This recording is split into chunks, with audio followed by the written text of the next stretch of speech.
वारी म्हणजे येरझाऱ्या, आपल्या स्थानापासून पांडुरंगाकडे घातलेल्या येरझाऱ्या. उधळीत शक्ती आणि भक्तिभाव भोळा, माझी माय बोली आज आली माहेराला. त्यामुळे जर वारी अनुभवायची असेल तर सासवडच्या पुढे जास्त अनुभवावी, कारण जरा हौशे नवशे गौशे किंवा सध्याच्या काळात रील्स करणारे, म्हणजे मी असे कपडे घातले, मी वारकरी टोपी घातली, गंध लावला, बुक्का लावला की मी झाले का वारकरी. जाय तू पंढरी होय होय वारकरी, एकतरी वारी अनुभवावी. पण वारीमध्ये मी एक अनुभवलंय, कोणीही उपाशी राहत नाही. कोणीतरी येऊन तुम्हाला मार्ग दाखवेल, काहीतरी घडेल.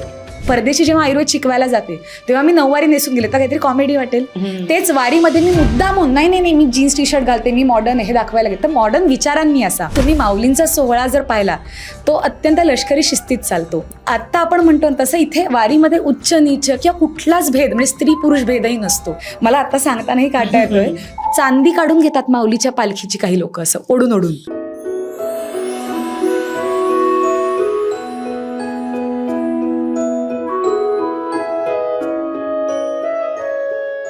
आरपार वुमन की बातच्या आजच्या एपिसोडमध्ये आपल्यासोबत आहेत Lokmanya multipurpose cooperative society limited. नमस्कार, मी विभावरी देशपांडे. आरपारच्या वुमन की बातच्या या नव्या एपिसोडमध्ये तुम्हा सर्वांचं मनपूर्वक स्वागत. संत कृपा झाली, इमारत फळा आली, ज्ञानदेवे रचिला पाया, उभारिले देवालया. ज्ञानदेवांपासून सुरू झालेल्या या संत परंपरेचं आपल्या आयुष्यात फार मोठं स्थान आहे. ही परंपरा कशी सुरू झाली, कधी सुरू झाली, तिचा प्रवास कसा झाला आणि आज आपल्या जगण्यात तिचं काय महत्त्व आहे, तिचा संदर्भ काय आहे, ह्याविषयी आजच्या एपिसोडमध्ये आपण छान गप्पा मारणार आहोत. आणि ह्यासाठी आपल्याकडे आज आले आहेत डॉक्टर प्रचिती सुरू कुलकर्णी. मनापासून धन्यवाद. डॉक्टर प्रचिती या व्यवसायाने आयुर्वेदिक डॉक्टर आहेत. हेल्थकेअर आणि हॉस्पिटल मॅनेजमेंटमध्ये त्यांचं MBA आहे आणि त्यांनी त्यांचं डेझर्टेशन वारीमधली हेल्थकेअर मॅनेजमेंट याच विषयावर केलेलं आहे. त्यांनी अनेक मराठी हिंदी मालिकांमधून, नाटकांमधून, चित्रपटातून अभिनय केला आहे. आणि विशेषतः त्यांचं मुक्ताई एक मुक्ताविष्कार हे विलक्षण गाजलेलं नाटक आहे, ज्याच्या लेखिका आहेत डॉक्टर प्रफुल्लता सुरू, दिग्दर्शक आहेत डॉक्टर प्रशांत सुरू आणि प्रचिती स्वतः त्यामध्ये हा एकपात्री प्रयोग आहे आणि त्या स्वतः त्याच्यात परफॉर्म करतात. त्याचे जगभर 320हून अधिक प्रयोग झालेले आहेत. शिवाय त्यांचा संत साहित्याचा अभ्यासही आहे. म्हणूनच आजच्या वुमन की बातमध्ये आपण त्यांना बोलवलं आहे आणि त्यांच्याशी आपण संत साहित्यावर आणि संत परंपरेवर गप्पा मारणार आहोत. वेलकम प्रचिती, तुझं खूप स्वागत. आणि मला इथं बोलवल्याबद्दल खरंच मनापासून ऋण व्यक्त करते, कारण अत्यंत जिव्हाळ्याचा विषय आहे हा. संत साहित्य, वारी आणि मुळातच भक्ती संप्रदाय. अगदी. पण मनापासून धन्यवाद. खरंच तुझेही आभार. तू डॉक्टर आहेस, तुझ्या शेड्यूलमधनं तू वेळ काढून आलीस. तर आपण महाराष्ट्रामध्ये, देशाबाहेरही पण विशेषतः महाराष्ट्रात संत साहित्याची खूप मोठी परंपरा आहे, वारीची मोठी परंपरा आहे. तर ह्याची सुरुवात कशी झाली आणि त्याचा प्रवास कसा झाला ह्याच्याविषयी, किंवा महाराष्ट्राबाहेर ही अनेक संत आहेत, या परंपरेचा बाहेरच्या संतांवर काही किंवा त्या साहित्यावर काही वेगळा परिणाम झाला का? अर्थात आपण खरंच भाग्यवान म्हणायला पाहिजे की आपण महाराष्ट्रात जन्मलो, ज्या भूमीतला संतांची भूमी म्हणता येईल. म्हणजे अर्थातच देशाप्रदेशात इतरही ठिकाणी त्यांच्या पद्धतीचे संत आहेच आहेत की, संत महात्मे सतजन अशा अर्थाने. पण जेवढे संत किंवा जो आपण संत परिवार म्हणू, मांदियाळी म्हणली जाते, ती जी परंपरा महाराष्ट्राला लाभली तशी अर्थातच कुठे नाही. किंवा वारी हा जो अनुभव आहे, आषाढी वारी, हे जगात मला वाटतं एकमेव युनिक उदाहरण असेल की अख्खं गावच्या गाव इथून दुसरीकडे वसवलं जातं आणि इतके लाख वारकरी एका पांडुरंगाच्या ओढीनं दिवसेंदिवस चालतात. तर मला खरंच पुन्हा एकदा असं वाटतं की म्हणजे आमचं भाग्य की आपण महाराष्ट्रात जन्मलो आणि त्यातही अशा घरात की जिथे वारीची परंपरा आहे. माझे चारही आजी आजोबा व्यवसायाने शिक्षक होते, सो त्याबद्दल आदर आहेच आणि त्यांच्यामुळेच चौघांनी ही वारी केलेली आहे. माझे वडील डॉक्टर प्रशांत सुरू आळंदी देवस्थानला 11 वर्ष विश्वस्त म्हणून काम पाहत होते किंवा पालखी सोहळा प्रमुख होते. पण वारी तेव्हापासून नाही, त्याच्या आधीपासून आमच्या घरात आहे आणि त्यामुळे त्याचं महत्त्व अगदी लहानपणापासून कळत होतं. रेफरन्स असे आहेत की वारी माऊलींच्या आजी आजोबांनी पण केलेली आहे. अच्छा. म्हणजे बऱ्याच जणांना वाटतं की ज्ञानेश्वर माऊलींनी वारी सुरू केली का, तुकोबारायांपासून झाली का, कधीपासून झाली, तर असं म्हणतात अगदी आधीपासून अनादी अनंत काळापासून चालू असणार, कारण युगे 28 तो उभा आहे. आणि त्याच्या ओढीनं वारकरी संप्रदायात वारी म्हणजे काय असं विचारलं तर म्हणतात वारी म्हणजे येरझाऱ्या. अच्छा. आपल्या स्थानापासून पांडुरंगाकडे घातलेल्या येरझाऱ्या. असं म्हणतात, जाय तू पंढरी होय होय वार करी, एकतरी वारी अनुभवावी. तर वारी करावी नाही म्हणत, अनुभवावी म्हणतात, कारण ती प्रत्येकाची वेगळी असते. आणि आपण जे म्हणलो की संत महाराष्ट्रात वेगवेगळ्या काळात झाले, म्हणजे काही लोक समकालीन असूनही त्यांचे स्वभाव भिन्न होते, काही वेगवेगळ्या काळात असूनही त्यांचं म्हणणं एकच आहे. त्यामुळे आता सुद्धा ज्या आपण पालख्या बघतो, आळंदीहून माऊलींची निघते, तुकोबारायांची देहूहून निघते, एकनाथ महाराजांची पैठणहून येते, सगळ्यात लांबून मुक्ताईची येते, जळगावच्या पुढे एदलाबादच्या इथे मुक्ताई नगर आहे तिथून. नामदेवरायांची आता पंढरपुरातच असते, मग कशी निघणार, तर ती निघते वाखरीपर्यंत येते आणि मग ह्या 7 मानाच्या पालख्या एकत्र आतमध्ये जातात. मला आता सांगतानाही काटा येतोय, पण जेव्हा असं म्हणतात की नामदेवराय ह्या संतांना सामोरे येतात की चला आमच्या पंढरीत, माऊलींची पालखी आली की असं म्हणतात वारी भरली, कारण माऊली येते, आई आहे, सगळ्यात शेवटून येते. तर आता आपण म्हणतो की प्रत्येकाचं स्थान वेगवेगळं आहे, लांबून कुठूनही येतात, तर मार्ग वेगवेगळे आहेत, पण गंतव्य एकच आहे. आणि त्या काळात म्हणजे आता संत नामदेवराय, जनाबाई आणि ज्ञानेश्वर माऊली, निवृत्तीनाथ, सोपानदेव, मुक्ताबाई यांचा काळ समान होता, पण अर्थात वय वेगळी होती. नामदेवराय किंवा जनाबाई वयाने मोठे होते, पण ते एकत्र त्यांनी काळ घालवलेला आहे. किंवा तुकोबाराय आणि रामदास स्वामी यांचा साधारण काळ समान आहे, अर्थात थोडा वेगळा. मग एकनाथ महाराज वेगळ्या काळात झालेले आहेत, चोखामेळा आहेत, गोरा कुंभार आहेत, निळोबाराय आहेत. तर हे वेगवेगळे संत वेगवेगळ्या टप्प्यात झाले, पण त्यातल्या अनेकांनी देशभ्रमण केलं होतं.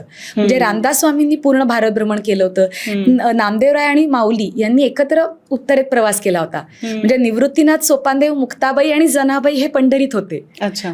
पण संत ज्ञानेश्वर माऊली आणि नामदेवराय हे उत्तरेत जाऊन आले होते आणि त्याचे रेफरन्सेस आहेत. आणि त्यामुळे नामदेवरायांचे काही रचलेले अभंग हे गुरुग्रंथ साहेबमध्ये पण आहेत, किंवा त्यांच्या लिखाणात काही तिथल्या याचा संदर्भ आहे. रामदास स्वामींनी उत्तरेत जाऊन जे काही पाहिलं होतं त्याचा त्यांनी त्यांच्या ह्याच्यात आलेले रेफरन्सेस आहेत. सो अर्थातच इतर राज्यातही खूप संत आहेत, मीराबाई आहेत, कबीर आहेत, संत कबीर. पण जशी महाराष्ट्राला समृद्ध परंपरा लाभली आहे ते खरंच आपलं भाग्य, आणि त्यांचं साहित्य वाचायला मिळणं म्हणजे ती आपली मातृभाषा असणं हे भाग्य आहे. अगदी वैविध्यही आहे, तू म्हटलीस तसं. अर्थात म्हणजे प्रकारचे लिखाण आहे, विविध वयोगटातले संत आहेत, खरोखर समृद्ध परंपरा. म्हणजे त्यांनी त्यांचे स्वरचित ग्रंथ तर लिहिलेच. म्हणजे ज्ञानेश्वरांची ज्ञानेश्वरी, भावार्थ दीपिका आहे, अमृतानुभव आहे, चांगदेव 65 आहे. तसं अनेकांना माहीत नसतं, पण सोपानदेवांची सोपानदेवी हा ग्रंथ आहे वेगळा. तुकाराम महाराजांची गाथा आहे, एकनाथी भागवत आहे, रामदास स्वामींचा दासबोध माहिती आहे, मनाचे श्लोक माहिती आहेत. पण मुक्ताईनी किंवा जनाबाईंनी अनेक अभंग रचलेत, सुटे अभंग आहेत, किंवा मुक्ताईचे कुटाचे अभंग वेगळे सांगितले जातात, ताटीचे अभंग सांगितले जातात. तसंच काही सवाया रचलेल्या आहेत, म्हणजे रामदास स्वामींचे वेगळ्या रचना आहेत, किंवा विरहिणी आहेत ज्ञानेश्वर माऊलींनी लिहिलेल्या उत्तम उत्तम. त्याचबरोबर एकनाथांच्या काळात बहुरूढ ते भारूढ, भारूड आहे, गवळणी आहेत, ओव्या आहे जात्याच्या. सो असे लिखाणातले पण खूप प्रकार आहेत वेगवेगळे. आणि काही ग्रंथ मोठे जरी असले तरी काही ओव्या किंवा अभंग सोपे सोपे पण आहेत. अगदीच, निश्चित. एक मला असं विचारायचं होतं की आपण ज्ञानदेवे रचिला पाया हे संत बहिणाबाईंनी हा अभंग केला होता. आपण अनेकदा बहिणाबाई चौधरी आणि संत बहिणाबाई यांच्यामध्ये गल्लत होऊ शकते. संत बहिणाबाई या अर्थात प्राचीन संत होत्या, त्यांनी हा अभंग लिहिला आहे. तर मला असा प्रश्न पडतो की त्याच्याही आधी वारकरी संप्रदाय होता, असं तू म्हणालीस की त्याचे आजी आजोबा पण वारी करत होते. पण मग ही परंपरा ज्ञानदेवांपासून सुरू झाली असं जे म्हणतात ते असं का म्हणतात? म्हणजे त्याला काही विशिष्ट कारण आहे का की तिथून पुढे रचिला पाया असं का? बरोबर. हे निश्चित आहे की वारीची परंपरा म्हणजे किती सालापासून सुरू झाली असं नाही सांगता येणार, कारण ते आधीपासून चालू होतीच. आणि नामदेवांचे असे अभंग आहेत की ज्ञानेश्वर माऊलींचे आजी आजोबा जसे जायचे त्या मार्गाने त्यांनी जायला सुरुवात केली, आणि मग ते समाजाभिमुख संत होते. म्हणजे कशा अर्थाने म्हणते मी सांगते. निवृत्तीनाथ महाराज हे वडील बंधू नुसता नाही तर ते गुरु होते. बरोबर. आणि त्यांनी म्हणजे असं प्रत्येक ह्याच्यात माऊलींचा रेफरन्स आहे. म्हणे निवृत्ती दासू, निवृत्ती दादांच्या परवानगीनं मी ज्ञानेश्वरी सांगतोय, असं पूर्ण ह्याच्यात रेफरन्सेस आहेत. मग ती ज्ञानेश्वरी निवृत्तीनाथ नसते का सांगू शकले किंवा तेच नाही का लिहू शकले असते. तर असं म्हणतात ज्ञानेश्वर भगवान विष्णू, निवृत्तीनाथ शंकराचे अंशावतार आणि ब्रह्मदेवांचे सोपानदेव आणि आदिमाया चितकला. तर मुळात निवृत्तीनाथ सगळ्यांपासून निवृत्त आणि एकांतात रमणारे, सोपानदेव एकांतात रमणारे. ज्ञानेश्वर माऊलींना त्यांनी सांगितलं की तुम्ही उपदेश करा किंवा तुम्ही ह्या सोप्या शब्दात जनमानसाला सांगा. आणि कदाचित त्याच्यामुळे जी वारी एकत्रित जायला लागले संत आणि तिथपासनं रेफरन्सेस जास्त असतील. आणि म्हणून मग नंतरच्या काळात म्हणजे ज्ञानेश्वर माऊली जोवर होते तोवर ते जात होते पंढरपुरास आणि त्यांच्याबरोबर भक्तांचा मेळा जायला लागला, असे रेफरन्सेस आहेत. आणि नंतरच्या काळात तुकोबाराय स्वतः असताना ते आळंदीला यायचे, माऊलींची पालखी घेऊन पंढरपुरात जायचे.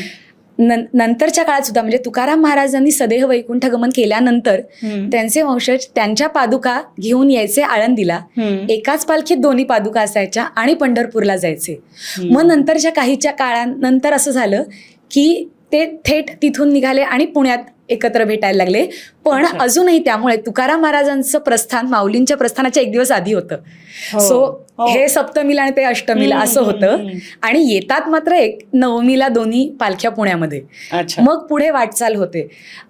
आता जो सोहळा आपण म्हणतो वारी सोहळा, तो गुरु हैबत बाबांनी सुरू केला असं म्हणजे स्ट्रक्चर्ड फॉर्मॅटमध्ये. कारण पेशव्यांच्या काळामध्ये काय होतं, संरक्षण देणं पण गरजेचं होतं. आणि त्यामुळे त्यांनी आपले 3 वेगवेगळे सरदार, शितोळे सरकार, हैबत बाबा यांना सगळ्यांना असं सांगितलं, शिंदे सरकार किंवा यांना, की तुम्ही जरा मदत करा अशा अर्थाने आणि यात लक्ष घाला. त्यामुळे तुम्ही माऊलींचा सोहळा जर पाहिला तो अत्यंत लष्करी शिस्तीत चालतो. म्हणजे करणाव असतो, ह्या करण्याला बैल बांधले जातील, ह्या करण्याला तंबू उचलले जातील, ह्या करण्याला पालखी निघेल किंवा सगळी ती लष्करी शिस्त आहे. आणि ही जी दिंडी आहे की रथामागे इतकं, रथापुढे असं, नगारखाना असणं, अश्व असणं, तर ते अश्व अंकलीवर नेतात शितोळे सरकारांचे अजूनही. किंवा हे सगळ्या परंपरा पाळल्या जातात. तर ते आरफळकर बुवा त्यांना सोहळ्याचे मालक असं म्हणतात आळंदीत. आणि चोपदार आहेत की जे त्यांचा वेगळा मान असतो. मग प्रत्येक दिंड्यात तर मानाच्या 27 दिंड्यात रथापुढे आणि मग मागे 20 अशा 47 या आपण ज्याला म्हणून सुसूत्रतेने चालणाऱ्या, शिस्तीत चालणाऱ्या, की त्या 4 रांगेत चालतील, त्या सोडून बाहेर जाणार नाही, हे जे आहेत हे खऱ्या अर्थाने वारकरी. त्यामुळे जर वारी अनुभवायची असेल तर सासवडच्या पुढे जास्त अनुभवावी.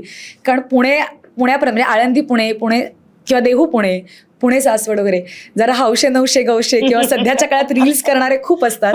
त्यामुळे खरी वारी तुम्हाला जर अनुभवायची असेल मनापासनं, की ते वारकरी कशा शिस्तीत चालतात, कसं असतं त्यांचं दिनक्रम, तर जरूर सासवडच्या पुढे अनुभवावी. पण तो सोहळा म्हणजे माऊलींचा सोहळा त्यानंतर मात्र खूप स्ट्रक्चर्ड पद्धतीने आहे आणि त्याचे खूप लिखित छान दाखले पण आहेत. पण इतक्या काळापासून वारी चालत आलेली आहे. आणि तुम्ही आता म्हणलात बहिणाबाई चौधरींचा रेफरन्स, तर त्यांचे पुत्र सोपानदेव चौधरी ते पण कवी होते. त्यांची खूप अप्रतिम कविता आहे, मायबोलीचे माहेर. माझे आजोबा पद्माकर पुरंदरे संस्कृतचे प्राध्यापक होते. तर ते कायम ही कविता आम्हाला सांगायचे आणि त्याच्यात सगळ्या संतांचं एकत्र आपण म्हणू की मेळा आहे असं. तर त्याची सुरुवात अशी आहे, सभोवती संत योगी सुपुत्रांचा मेळा, माझी माय बोली आज आली माहेराला. नेसलीसे भागवत नाथांचे पैठणी, माथा शोभे मुकुट गाथा तुकयाचा नामी. ज्ञानेशांची ज्ञानेश्वरी मळवट भाळा, माझी माय बोली आज आली माहेराला. मुक्ता जनीसे अभंग कर्णफुले कानी, अंगुठीत फाके प्रभा चोख्याची खुलुनी. समर्थांचा दास बोध चंद्रहार गळा, माझी माय बोली आज आली माहेराला. आणि शेवटी ते असं म्हणतात, उच्च नीच आता येथ नाही भेदाभेद, नव्या मानवी धर्माचा मुखे गात वेद. उधळीत शक्ती आणि भक्तिभाव भोळा, माझी माय बोली आज आली माहेराला. म्हणजे ती बरीच मोठी कविता आहे पण त्याच्यात इतकं सुंदर लिहिलंय. आणि आता आपण म्हणतो तसं इथे वारीमध्ये उच्च नीच किंवा कुठलाच भेद म्हणजे स्त्री पुरुष भेदही नसतो. तिथे सगळ्यांना माऊली असं म्हणलं जातं, एकमेका लोटांगणी जाती. आणि खऱ्या अर्थाने जे भेटती भूत तया मानी जे भगवंत, अशा पद्धतीने तिथे वारीमध्ये अनुभव येतात निश्चित. वा, तुझ्या या उत्तरामध्ये माझे काही प्रश्नही दडलेले आहेत, अर्थात. त्यामुळे त्याच्यावर आपण सविस्तर बोलू. जे एक प्रश्न म्हणजे मगाशी बोलताना तू नकळत ते खरे वारकरी आहेत असं बोलून गेलीस. याच संदर्भातला माझा असा प्रश्न आहे की वारकरी म्हणजे नक्की काय? म्हणजे वारीला जाणारा प्रत्येक जण वारकरी असतो का? का त्याची वारकरी म्हटल्यावर त्याची एक वेगळी काहीतरी जीवनशैली असते, त्याचे काही वेगळे नियम असतात, किंवा मी वारी केलेली नाही पण ही माझी विचारसरणी आहे किंवा ही माझी जीवनशैली आहे, माझी निष्ठा आहे, माझा विश्वास आहे, तर वारी न करताही मी वारकरी असू शकते का? तर वारकरी कोण असतो आणि त्याच्याविषयी जरा आम्हाला सांग. जाय जाय पंढरी होय होय वारकरी. तर वारी म्हणजे येरझाऱ्या आपल्या स्थानापासून भगवंतापर्यंत. आता जसं आषाढी वारीमध्ये आपण आळंदी, देहू, पैठण, मुक्ताईनगर इथून ते पंढरपूरपर्यंत जातो, तसंच वर्षातनं 4 मोठ्या वाऱ्या वेगवेगळ्या होतात. ही आषाढी वारी, तशी चैत्री वारी, पौषी वारी आणि कार्तिकी वारी असंही असतं. कार्तिकी वारी म्हणजे माऊलींची वारी असते, ती आळंदीला सगळे येतात, नामदेवरायांचे वंशज त्यांचं हे घेऊन येतात, पंढरपूरहून विठ्ठलाच्या पादुका येतात आणि कार्तिकी वारी आळंदीत भरते. कारण कार्तिक त्रयोदशीला माऊलींनी समाधी घेतली, तर ती एकादशी. असं म्हणलं जातं की प्रत्येक शुद्ध एकादशी पांडुरंगाची, वद्य माऊलींची. आणि त्यावेळेला म्हणजे मुळात जेव्हा माऊलींनी समाधी घ्यायचा मानस दाखवला तर तेव्हा विठुरायांनी सांगितलं की तुझं स्थान अर्थातच अलंकापुरी आहे आणि ते योग्यपणे, पण आत्ता तू ह्या एकादशीला घेऊ नकोस, शुद्ध माझी राहू दे, वद्य तुझी, अशा अर्थाने म्हणजे वारकऱ्यांना किंवा भक्तांना अडचण नाही. आणि म्हणतात की विठुराय, रुक्मिणी आई, नामदेवराय, जनाबाई, त्यांचा परिवार हे सगळे आळंदीत आले आणि नामदेवरायांच्या मुलांनी आणि यांनी तो सगळा परिसर स्वच्छ केला. आणि एका हातात निवृत्तीनाथ, एका हातात नामदेवराय, विठुरायांनी हाताला धरून माऊलींना समाधी दिली. तर हा सगळा प्रसंग नामदेवरायांच्या अभंगातून आपल्याला कळतो. तर त्यावेळेला कार्तिकी वारी घडते, अजूनही सगळेजण तिथे जमतात आणि तसं जसं घडलं तसं सगळं आत्ताही घडतं. एकादशीला उपास होतो, द्वादशीला पारणं फिटतं, प्रसाद वाटला जातो आणि त्रयोदशीला तो सोहळा केला जातो. तर आषाढी वारी ही पंढरपूरची, बरोबर, आणि कार्तिकी इतर. त्याचप्रमाणे महिन्याचे वारकरी हा एक प्रकार आहे. म्हणजे ह्या अनेकांना माहीत नसेल म्हणून मी मुद्दामून सांगतेय. काही वारकरी असे की जे दर शुद्ध एकादशीला पंढरीला पोचतात चालत, दर्शन घेतात, त्या दिवशी राहतात, द्वादशीला पारणं फेडतात, उपास सोडतात, चालायला लागतात, पुढच्या दशमीपर्यंत आळंदीला किंवा देहूला पोचतात, वद्य एकादशीला तिथे दर्शन घेतात, दुसऱ्या दिवशी उपास सोडून पुन्हा. आणि हे महिन्याचे वारकरी म्हणजे हे आयुष्यभर हे करतात किंवा वर्षानुवर्ष.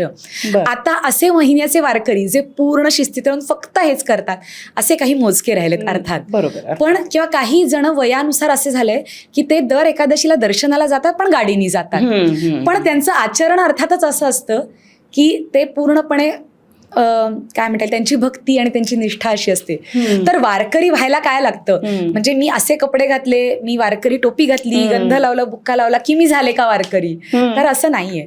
अर्थात काही नियम आहेत. तुळशी माळा गळ्यात घालताना जेव्हा वारकरी लोक बुक्का लावतात, विठुरायाचं हे म्हणून गंध बुक्का लावतात, गळ्यात तुळशी माळा घालतात, तर हे सगळे नियम न बाह्य उपचार कदाचित अशासाठी आले असावेत की त्या निमित्ताने तुम्हाला तुमची एक ओळख मिळते, तुम्ही या समूहाचे हे आहात हे कळतं आणि त्या निमित्ताने तुम्हाला नियम पाळले जातात. म्हणजे अर्थातच की तुम्ही निर्व्यसनी असावं, तुम्ही अभक्षभक्षण टाळावं किंवा ह्या गोष्टी असतातच त्याच्यात. पण मला स्वतःला असं वाटतं की जे भक्तियोग, कर्मयोग, ज्ञानयोग, हठयोग वेगवेगळे आहेत मार्ग, तुम्हाला जो योग्य वाटेल ते जिक्सॉ पझल सारखं असतं. जे मला लागू पडेल ते कदाचित तुला वेगळं वाटू शकेल. एखाद्याला ज्ञानमार्ग सोपा वाटेल, एखाद्याला भक्ती मार्ग सोपा वाटेल, फक्त नाम घेणं सोपं वाटेल. तर या संतांमध्ये पण खूप फरक आहेत ना. प्रत्येकाची बॅकग्राऊंड वेगळी होती, वेगळे अनुभव त्यांना आले, वेगळ्या अडचणी आल्या आणि खूप वेगवेगळ्या याच्यावर मात करत ते भगवंतापर्यंत पोहोचले. आता सावतामाळींसारखे संत आहेत की जे कधी विठुरायाच्या रावळात गेले नाहीत किंवा जनाबाईंना तर निषेध होता आतमध्ये यायला, तर त्यांच्यासाठी विठुराया त्यांच्या घरी आला आणि त्यांच्याबरोबर जात्यावर बसला. तर कोण मोठं, म्हणजे जे तसे कपडे घालून, तुळशी माळा फक्त घालून मी जर देवळात गेले आणि बाहेर येऊन मी जर वाईट वागत असेल तर मी वारकरी नाही. किंवा मी जर कोणाला तरी लुबाडत असेल, माझ्या कामामध्ये कष्टात मी कोणाला तरी वाईट वागत असेन, मनातून द्वेषच करत असेन, तर काय उपयोग आहे त्या भक्तीचा. तर त्यापेक्षा असं वाटतं की वारी करणारे म्हणजे एकदा जरी वारी केली ना तरी तुम्ही वारकरी होताच आणि ते आजन्म राहता. प्रत्येकाला दरवर्षी जमतेच असं नाही. म्हणजे हे शेतकरी कुटुंब, मला खरंच कौतुक वाटतं. अनेक शेतकरी येतात जास्त करून, ते पेरण्या करून भगवंतावर भरोसा टाकून येतात. म्हणजे पाऊस झाला न झाला तरी ते वारी चुकवत नाहीत. पण काही वेळेस असं असतं की घरात कोणीतरी आजारी आहे, तर त्या घरातल्या कोणीतरी एक तरी वारीला जातं. मग कदाचित यावर्षी बाबांना जाता येत नाही ना, तर मग मी जातो किंवा मी जाते. आणि तिथे खरंच असे काही अनुभव म्हणजे मी कदाचित मुद्दामून सांगेन. एक बाई होत्या, अगदी अशा वाकलेल्या होत्या आणि दिवेघाट चढताना तर मागनं एक पोलिसांची गाडी येत होती, 2 व्हीलर. मला असं वाटलं थोडं जर घाटात मदत झाली तर बरं होईल, म्हणून मी त्या आजींना म्हटलं थांबा थांबा, त्यांना प्लीज तुम्ही घेऊन जाता. ते पोलीस पण म्हणले, 2 व्हीलरवर होते एकटे, बसा आजी. त्या म्हणल्या नाही बाबा, अशीच जाईन मी पंढरीपर्यंत, जेवढं जाईन तेवढं जाईन, पण जे काय होईल तर. आणि त्याच दिवेघाटातला म्हणजे आपण म्हणतो ना, यांची भक्ती किती अशक्य असते. एका वर्षी प्रचंड पाऊस पडत होता, तर बाबाला असं काळजी वाटली, कारण जेव्हा पुणे सासवड टप्पा असतो ती एकादशी असते, सगळ्यांचा उपास असतो आणि तो सगळ्यात मोठा टप्पा असतो, 33 किलोमीटरचा. आणि प्रचंड पाऊस होता, लोक केळ्याची सालं काही वेळेला टाकत असतात, ते घसरडं झालेलं होतं. तर बाबा नेमकं असं म्हणला दिंडीतल्या याला की अरे एवढा पाऊस पडतोय, काय माऊली परीक्षा पाहते का काय, कारण घसरडं आहे वगैरे. ते म्हणे अरे बाबा, ऊन असेल तर डोक्याला किती त्रास होतो, मग माऊली काळजी घेते आपली, म्हणजे पाऊस कशासाठी आहे तर तिला काळजी आहे आपली म्हणून. आणि 2-1 वर्षानंतरचा अनुभव, त्याच दिवेघाटात आम्ही 4 नंबर दिंडीच्या इथनंच चालत होतो आणि पावसाचा थेंबही नाही, प्रचंड ऊन होतं. आणि बाबाला एकदम ती घटना आठवली की अरे खरं आहे रे, आज उपास अनेकांना मिळतं अन्न, म्हणजे नाही असं नाही, वाटप होत असते, पण आज त्रास होत असणार. तर असं बोलता बोलता तिथे दुसरे एक आजोबा होते, तेच आजोबा नव्हते अर्थातच, पण एक वेगळे होते. आणि आमचा विषय असा झाला की आपल्याकडे छत्री आहे किंवा टोप्या आहेत, आपण काहीतरी हे करू शकतो, कसं होत असेल ना, त्रास तलखी होतीये. तर ते पटकन म्हणले, दादा तुम्ही पाऊस असता तरी तक्रारच केली असती की घसरडे म्हणून, माऊलीला आमची काळजी आहे, काही उन्हाचा त्रास होत नाही, देवाचं नाव घेत चला. म्हणजे मला त्या क्षणी जाणवलं की आपल्याला हा त्रास वाटतो, त्यांना ते काहीच वाटत नाही. किंवा एखाद्या वर्षी म्हणजे आपण तळावर पाहिलं, गुडघ्यापर्यंत चिखल होता, तंबू रोवता येत नव्हते, तर ते उभ्या उभ्यानी त्यांनी स्वयंपाक केला आणि अख्खी रात्र उभ्यानी काढली, काहीही तक्रार न करता दुसऱ्या दिवशी निघाले. म्हणजे त्यामुळे वारकरी व्हायला काय लागतं, किंवा हे या 4 गोष्टी टिक केल्या की मी वारकरी असं नाही होत.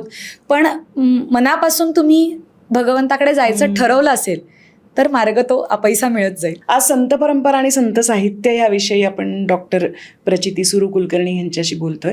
मला तुम्हा सगळ्या प्रेक्षकांना सांगायचं की आम्ही हा सतत प्रयत्न करत असतो की अत्यंत वेगळ्या विषयावर वेगवेगळ्या क्षेत्रातल्या महिलांशी आपण संवाद साधू, महिलांची पुरुषांची. आपले अनेक वेगवेगळे पॉडकास्ट आहेत, तर जरूर हे पॉडकास्ट बघा. अनेकदा आपण असाही अनुभव येतो की पॉडकास्ट बघितले जातात, प्रेमाने बघितले जातात, पण सबस्क्राईब केलं जात नाही.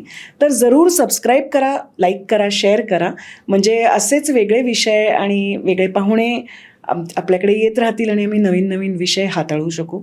तुमची साथ आम्हाला अशीच मिळत राहू दे. त्यामुळे सबस्क्राईब करा, लाईक करा, शेअर करा. ह्या सगळ्या परंपरांचा मी आजच्या माझ्या जगण्याशी आणि आजच्या समाजाशी कसा संदर्भ लावू जेणेकरून ते मला माझं वाटेल. तर मला ह्याच्यामध्ये खूप फॅमिली डायनामिक्स फार इंटरेस्टिंग दिसतं, जिथे आज खरंच अनेकदा अनेक ठिकाणी आणि अत्यंत भौतिक कारणांनी इस्टेट, जागा आयुष्यात पाहणार नाही ह्यावरनं आपण आपल्याला वितुष्ट आलेलं दिसतं अगदी जवळच्या लोकांमध्ये. तर कुटुंब म्हणून त्यांच्या आयुष्याकडे जर बघितलं तर खूप काही घेण्यासारखं आहे आज आपल्याला. तर अगदी मी ह्या कुटुंबाबद्दल किंवा ह्या चौघांबद्दल बोलतेस, कारण हे किती विलक्षण गोष्ट आहे ना, एका कुटुंबातले 4 आणि 4ही सिद्ध आपापल्या जागी. पण आत्ता ना आपण जेव्हा बघतो व्यापक दृष्टिकोनात सगळेच संत हे एक कुटुंब आहेत. कसं एक जाता जाता रेफरन्स सांगते, माऊलीच्या पालखीचा म्हणजे सोहळा जेव्हा एका टप्प्यावर येतो तिथे त्याला 10वा माउंट असं म्हणतात. म्हणजे तो एक असा टेकाड आहे आणि तिथे असं म्हणतात की तुकाराम महाराजांना तिथे आल्यानंतर अचानक ओढ जाणवली आणि त्यांना तिथूनच पंढरीचा कळस दिसला. बर. आणि त्यांचा असा अभंग आहे, तुका म्हणे धावा धावा आहे पंढरी विसावा, असं म्हणून ते तिथून धावत सुटले. अच्छा. तर अजूनही प्रत्येक जण तिथे आली की ती जवळ थोडी स्लो होते, चढून जातात आणि तिथून तोच अभंग म्हणत सगळे धावत सुटतात.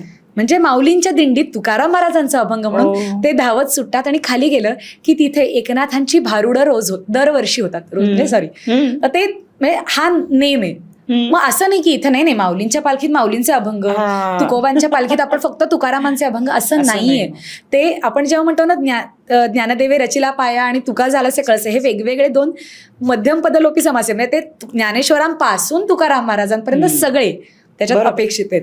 आणि मग जेव्हा आपण म्हणतो की हे 4 जण, ते नामदेवराय आणि जनाबाई हे एकत्र खूप त्यांनी काळ व्यतीत केलेला आहे. म्हणजे असा काळ आहे रेफरन्सेसमध्ये की जेव्हा जनाबाई म्हणते की ज्ञानदेव मला भावासारखा वाटतो, पण असंही म्हणजे मातृत्वाचं प्रेमही जाणवतं, कारण त्यांच्यात वयाचं अंतर होतं. जनाबाई मुक्ताईपेक्षा वयाने खूप मोठ्या होत्या, पण त्यांना तिचं खूप कौतुक वाटतं की ही कशी अशी सणकांडी इवलीशी. तर त्यांच्या ह्याच्यात असा रेफरन्स आहे की त्या म्हणतात, ज्ञानदेवांनी हा देह त्याग केल्यानंतर पुढच्या जन्मी माझं मूल म्हणून यावं. म्हणजे त्यासाठी नातं लागतं रक्ताचं, असं नाहीये. आता इथे यायचं, ह्या 4घांबद्दल यायचं तर भरून येणारी गोष्ट आहे की काय झालं असेल ना निवृत्तीनाथांना, तिन्ही भावंडांनी आधी देह ठेवला आणि शेवट आपण. म्हणजे हे गुरु म्हणून कितीही तुम्ही योगी असा. माझ्या आईने एक खूप सुंदर वाक्य लिहिलंय, जेव्हा मी एक मुक्ताविष्कार करते त्याच्यातल्या ज्ञानेश्वरांच्या समाधीच्या वेळेला, मुक्ताईला जेव्हा कळतं की निवृत्तीनाथ अस्वस्थ आहेत, ती काय झालं मला सांग ना. आणि निवृत्तीनाथ फक्त एवढंच म्हणतात, ज्ञाना समाधी घ्यायचं म्हणतोय, संजीवन समाधी. ती त्या क्षणी बहीण म्हणून हलते. आणि कितीही म्हणजे ऑल सेड अँड डन, ती योगिनी, तर ती असं म्हणते, योगिनी मुक्ताईला कळतंय रे, पण भगिनी मुक्तेला पटलं तरी पचत नाहीये. आणि म्हणजे ज्ञानादादांनीच सांगितलं की उपजे ते नाशे, नाशले पुनरपी दिसे, हे घटिका यंत्र तैसे परिश्रमे का. किंवा हे आपण जैसे जीर्ण वस्त्र सांडीजे, मग नूतन वेढीजे, तैसे देहांतरा ते स्वीकारीजे. हे माहिती आहे मला. आणि दादा तर संजीवन समाधी घेणारे, म्हणजे तो देहरूपाने मला दिसला नाही, भेटला नाही, तरी तो इथंच असणार आहे, मला क्षणोक्षणी जाणवणारे. मग मी का दुःख करायचं, पण माझ्यातली बहीण दुःखी आहे. आणि तरीही ती तो प्रसंग निभावते. मग ज्ञानेश्वरांनी समाधी घेतली. त्यानंतर अवघ्या काही महिन्यात पुढच्या एकादशीला सासवडला सोपानदेवांनी समाधी घेतली. त्यानंतर निवृत्तीनाथ आणि मुक्ताई, नामदेवराय हे चालत चालत पुढे पैठण वगैरे करत जळगावपर्यंत, पुढे मुक्ताईनगर, तिथे चांगदेवांनी समाधी घेतली. आणि चांगदेवांच्या समाधीनंतर मुक्ताई म्हणजे निवृत्तीनाथांचा अभंग आहे, आता मुक्ताई जाणार, कारण चांगया बाळा त्यांनी पण समाधी घेतली. पण मुक्ताईची समाधी नाहीये, ती विजेत लुप्त झाली असं आहे. तर आता त्याचे जे रेफरन्स आहेत, म्हणजे नामदेवांचे अभंग आहेत किंवा निवृत्तीनाथांचे, त्याच्यात एवढंच आहे की निवृत्तीनाथांनी असं लिहिलंय, एवढ्याच खंत आहे की ती काही सांगून सवरून गेली नाही, बोलली नाही जास्त, किंवा तिला असा निरोप हाताने देता नाही आला जसा मी यांना जाऊन बसवलं समाधीला. आणि त्यानंतर पाठोपाठ हे 1.5-2 वर्षात घडलेल्या गोष्टी आहेत, 4घांनी जाणं. आता 21व्या वर्षी समाधी माऊली घेते किंवा 17व्या-18व्या वर्षी मुक्ताई लुप्त होते. ज्या वयात आपल्याला म्हणजे बरेच जण विचारतात ना की कधी एवढ्या लहान वयात कुठे संत साहित्य कळणार आहे. माझी आई कायम म्हणायची, जेव्हा 12व्या वर्षी मी मुक्ताईचं करायला लागले तेव्हा मला काय अक्कल होती, काही कळत नव्हतं. आईनी लिहिलेलं, बाबांनी बसवलेलं मी करत होते. पण ती म्हणायची, ज्या वयात मुक्ताईने ताटीचे अभंग सांगितले त्या वयात तिला ऍक्टिंग पण करता येऊ नये. बरं, समजणार नाही ना, सगळं खरंच समजण्यासारखं नाही, म्हणजे अजूनही नाहीये. ताटीचे अभंग किंवा कुठाचे अभंग इतके अवघड आहेत की ते अजूनही, मी कोणा वेगवेगळ्यांचं विश्लेषण वाचलं ना अजून वाटतं, अरे हा काय एवढा वेगळा विचार आहे, अरे हा किती छान विचार आहे. तर त्यामुळे ते असं आहे की एकेका संतांबद्दल अख्खं आयुष्य कमी पडेल. पण जे मुक्ताईचा बॉन्ड होता, म्हणजे ती सुरुवातीला असे रेफरन्सेस आहेत की ज्ञानेश्वर आणि निवृत्तीनाथ मधुकरी मागायला जायचे, तेव्हा सोपाना मुक्ताई सांभाळी, की ते 2 जण घर सांभाळायचे, कसं कसं त्यांनी एकत्र अन्न रांधायचे आणि एकमेकांना सांभाळून ते पुढे आले. एका टप्प्यानंतर केवळ माऊली आणि निवृत्तीनाथ मोठे आहेत आणि ते सांभाळ करतात असं न राहता मुक्ताईच आई झाली. आणि तिला एवढी हे होती की तिने ज्ञानेश्वरांना ताटी उघडायला सांगितलं, तेव्हा असे रेफरन्सेस आहेत की तू योगी पावन मनाचा, साहे अपराध जनाचा. संतांनी म्हणजे बाकी लोकांनी वंदी झालं तर संतांनी पाणीच व्हायला पाहिजे, तुम्ही कसं लावून घेता? मग जेव्हा तुम्ही एवढा योगाभ्यास केलात, गरज आली तेव्हा कुठे गेला, असं ती त्यांना सांगते. एवढा तिचा अधिकार आहे. त्याचबरोबर तेवढीच ती इमोशनल होते जेव्हा ते समाधी घेणार आहेत, किंवा मांड्यांचा प्रसंग जो सांगितला जातो की निवृत्तीनाथांनी इच्छा व्यक्त केली, पण ती पुरी करण्यासाठी ज्ञानेश्वर माऊली म्हणतात, मी माझा जाठाराग्नी प्रदीप्त करतो आणि पाठीवर मांडे भाज. तर ती म्हणते, तुला त्याचा त्रास नाही का होणार? तो म्हणतो, तेवढीच गुरुसेवा घडेल. ही काय वृत्ती आहे, म्हणजे की माझ्या दादाला हवंय ना, तर मी हे करेन. आणि पुन्हा जेव्हा आपण म्हणजे खरंच भावनिक भाग खूप आहे त्याच्यातला. निवृत्तीनाथांना हे किती अवघड गेलं असेल, कितीही ते विरागी वृत्तीचे असले तरी आपल्या समोर धाकट्या भावंडांचं जाणं, ज्यांना आपण आई वडिलांच्या पद्धतीने वाढवलंय. पण पुन्हा हेच ते सांगतात की क्षणात, म्हणून ते ज्ञानी आहेत म्हणून त्यांना ते कदाचित साधता आलं असेल की कधी भावनिक व्हायचं, कधी जाणून घ्यायचं की द्वैत आता देहानी ते आपल्या समोर नसणार आहेत, पण ते असणारच आहेत. किंवा हे आपण देह सोडूनच देणार आहोत, वस्त्र बदलल्यासारखं आहे, बाकी काही नाही. हे सांगणं आता अगदी मनापासून सांगते. 4 वर्षापूर्वी माझी आई गेली, जिनी हे सगळं लिहिलं, जिच्यामुळे आज मी आहे या जगात, ती गेली. तर ते खूप इझिली मी आणि बाबांनी घेतलं का? तर नाही. पण आता आपण बोलत होतो की 4 भावांचं एकमेकांशी असणारं नातं ते त्यावेळेला तर कसं असेल हे केवळ आपण कल्पना केली तरी आपल्याला भरून येतं. पण आत्ता सुद्धा वारीमध्ये काही खूप हृदय प्रसंग घडतात. बंधू भेट हा असा एक प्रसंग आहे. म्हणजे सोपानदेवांची पालखी वेगळ्या मार्गाने जाते, म्हणजे सासवडवरनच जाते पंढरपूरला, पण ती वेगळ्या मार्गाने जाते. आणि माऊलींची पालखी पुण्यावरनं सासवडला गेली तरी ती वेगळ्या मार्गाने जाते. रादर ज्या दिवशी माऊलींची पालखी सासवडला पोचते आणि एक दिवस सासवडमध्ये मुक्काम असतो, तो मुक्काम ज्या दिवशी त्या दिवशी सोपान काकांची पालखी पुढे निघते. सो तिथे ती भेट होत नाही. पुढे तोंडलं बोंडलं नावाचं एक गाव आहे आणि त्याच्या पुढे एक टप्पा अशी एक जागा आहे, म्हणजे ते ठरलेली जागा आहे, तिथे ही बंधुभेट घडते.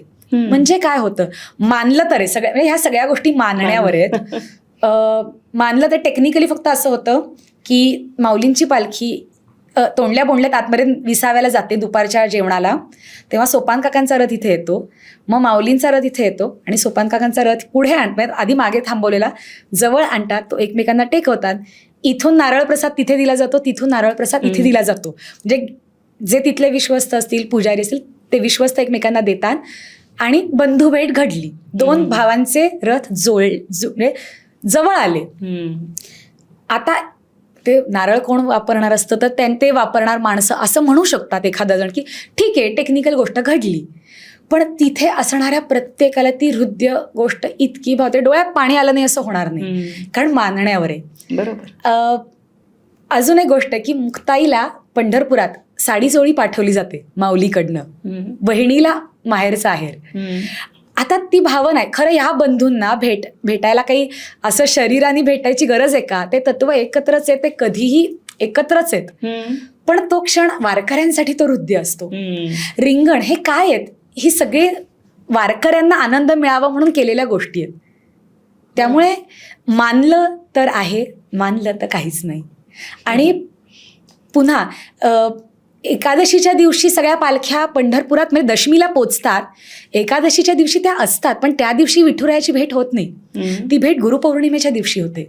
गुरुपौर्णिमेच्या दिवशी सगळ्या पादुकांना चंद्रभागा स्नान घातलं जातं, नगर प्रदक्षिणा होते आणि त्या दिवशी विठुरायाची भेट होते. नेण्याचा मान आहे पंढरपूरच्या काही लोकांना तिथून पुढे वाखरीच्या इथनं. आणि मग पंढरपुरात आज जाताना शितोळे सरकारांच्या हातात पादुका असतात आणि गळ्यात, म्हणजे ते त्याला झोळी असते बाजूनी, आणि यू वोंट बिलीव्ह ते असे पूर्ण डुलत असतात. म्हणजे ते एका जागी ते तेज एवढं जास्त असतं ना की तो भार सहन होत नाही. मी ते अनुभवलंय, मला सांगता नाही येऊ शकत काय वाटतं त्या क्षणी. बरं, तो गजर किंवा हे कार्तिकीला पण अनुभवतो, पण तो वेगळा असतो, आषाढीचा वेगळा असतो. आणि ह्या बंधूंचं किंवा भगिनी प्रेम आपण जे म्हणू, तर ते नातं वेगळंच आहे. सुरुवातीला माऊलीनी तिला जेवू खाऊ घातलं, माऊली आई झाली. म्हणजे माझ्या आईने लिहिलेलं एक वाक्य असं आहे की जेव्हा ज्ञानेश्वरी सांगून होत आली आणि मग पसायदान मागितलं, त्यानंतर मुक्ताईला असा एक मनात हे आलं की आता तर हा ज्ञानदादा सगळ्या जगाचा झालाय, फक्त माझा एकटीचा राहिला नाही. आणि त्या विचाराने तिचे डोळे भरून आले आणि ज्ञानदादांनी येऊन हात ठेवले आणि सांगितलं मी आहे अशा अर्थाने. पण हे खरं आहे ना, काय वाटलं असेल की आता विश्वात्मके देवे मागणारा माझा ज्ञानदादा, त्यांनी त्यांच्यासाठी काहीच मागितलं नाही. राम शेवाळकरांचं पण म्हणजे त्यांचं खूप सुंदर पसायदानावर बोललेले आहेत ते, कदाचित ते अवेलेबल असेल आता यूट्यूबवर. त्यांनी असं म्हणलं की माऊलींनी स्वतःसाठी भावंडांसाठी काहीच मागितलं नाही, मागितलं ते विश्वासाठी. ज्यांनी त्याला त्रास दिला, प्रसंगी अपमान केला, त्यांना पण चांगलंच, दुरिताचे तिमिर जावं, सगळ्यांनाच चांगलं होऊ दे. आणि त्याच्यात त्यांनी असं म्हणलंय की कृष्णानी गीतेमध्ये काय सांगितलंय की परित्राणाय साधूनाम विनाशायच दुष्कृताम धर्मसंस्थापनार्थाय संभवामी युगे युगे, की दुष्टांचा नाश करण्यासाठी मी येईन असे कृष्ण. पण ते जेव्हा माऊलींच्या अवतारात, म्हणजे विष्णूचा अंशावतार म्हणतात ना माऊलींना, तर माऊली रूपात आलेत ते. तर त्याच्यात आईचं ममत्व आल्यांनी झालेला बदल असा आहे की माऊली म्हणते जे खळांची व्यंकटी सांडो तया सत्कर्मी रती वाढो. म्हणजे काय, तर खळं जे आहेत, जे वाईट आहेत, त्यांची व्यंकटी वाकुडपणा फक्त जाऊ दे, बाकीचा तो माणूस मला स्वीकार्य आहे, त्यांच्यातला फक्त वाईटपणा जाऊ दे आणि मग ते हवेत मला. किंवा म्हणजे त्या एक एक उपमा अशा आहेत की आपण विचार पण नाही करू शकत की माऊलीनी इतके सुंदर, म्हणजे प्रत्येक ठिकाणी बाप रखुमा देवी बरू ही नाममुद्रा आहे, निवृत्ती दासू, किती विनयी वृत्ती आहे. त्यांनी कुठेही श्रेय स्वतःकडे घेतलं नाही. ते असं म्हणतात तुम्ही मायबाप होऊन माझं ऐकलंत. तर हे सगळं ऐकत गेलं ना की असं वाटतं अरे आपण काय अहंकार करणं, त्यांनी काही ठेवलाच नाही. वा वा, किती सुंदर. आणि म्हणजे हे समोर आहेत. आणि आपल्या तू हे जे सगळं सांगतेस ना, त्याच्यामधलं अध्यात्म मला खूप जवळचं वाटतं, अतिशय महत्त्वाचं वाटतं. माझा एक थोडासा वेगळा प्रॉब्लेम आहे असं नाही, पण दृष्टिकोन थोडासा असा आहे की मी संपूर्णपणे नास्तिक नाही आहे, पण ॲग्नॉस्टिक असं ज्याला म्हणतात तशी मी आहे. सतत प्रश्न पडणारी, प्रश्न विचारणारी. ते चांगलं पण आहे एका अर्थाने. हा, पण कधी कधी असं वाटतं की अशी संपूर्ण लीन होण्याची, समर्पित होण्याचं तसं श्रद्धास्थान माझ्या आयुष्यात नाहीये. आणि ते खोटेपणा करून मी आणू शकत नाही, ते आतून येणं आवश्यक आहे. त्यामुळे कदाचित अनेक गोष्टी, जसं तू मगाशी बोलता बोलता म्हणालीस की तुला माऊली तुझ्यासाठी जे आवश्यक आहे ते देतात, तुला जे हवं आहे ते देतीलच असं नाही, जे अनेक वेगवेगळ्या संदर्भात आपल्यासमोर येतं. पण तेव्हा मला प्रश्न पडतो की अशा खूप गोष्टी आपल्यासाठी महत्वाच्या असतात ज्यासाठी आपण खूप झटत असतो, केलेलं असतं. हा, म्हणजे उदाहरणार्थ मला एक अत्यंत महत्वाची भूमिका मिळणार आहे, अगदी तिथपर्यंत मी गेली आहे आणि वारंवार झालेलं आहे, आणि शेवटच्या क्षणी ते माझ्या हातातून गेलं, ज्यांनी कदाचित माझा ग्राफ बदलला असता. तर या प्रसंगाला मी असं कसं म्हणू किंवा हे म्हणणं की this is not what I need, this is not what I need and he will give me what I need, not what I want. हे बघणं या संदर्भात खूप अवघड जातं. ते रादर मीच म्हणते की सश्रद्ध व्हा पण डोळस व्हा. त्यामुळे प्रश्न जरूर विचारावेत. काही गोष्टी अनुभवानी येतात ना, तसं मी एक छोटं उदाहरण सांगते की जेव्हा मी पण असा विचार केला होता की व्हाय मी, म्हणजे और व्हाय नॉट मी.